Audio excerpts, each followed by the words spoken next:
Good morning, everyone. It's Doug for Vermont Hoyas. Welcome to a visit with myself and Hoya australis Lisa. If you remember, almost 2 years ago, I got an order from Thailand and I did an unboxing video of it. This was one of the tiny little plants that was in that shipment, and is the one from that shipment that did the best for me. And it has finally flowered in a spectacular fashion, so I thought I would bring that to you today. It's 5 below zero outside, so once again I'm in my basement with the furnace roaring in the background, trying to keep it warm. But this beautiful floral display is pretty warming in itself. Let's take a little closer look. The scent is very, very powerful with this many flowers open, almost overpowering. Very sweet. I opened the tent this morning. I almost fell over from the perfume.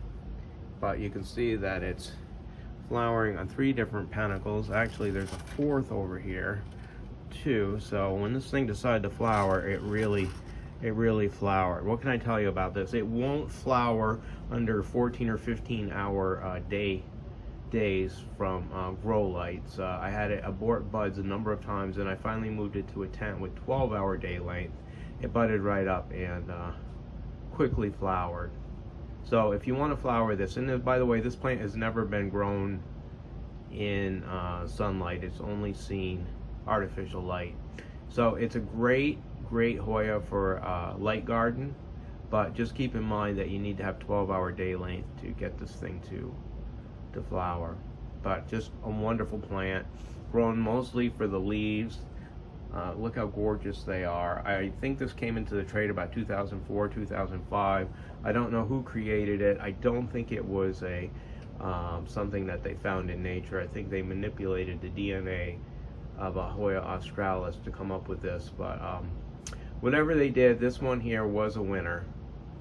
Just love this plant. Gets my highest recommendation. I started growing it in a couple of net pots, and you can see there's still a net pot buried in this this pot right here, because I didn't want to disturb the roots, so I just sunk the whole net pot in there. It seems to have done pretty well. Gorgeous plant.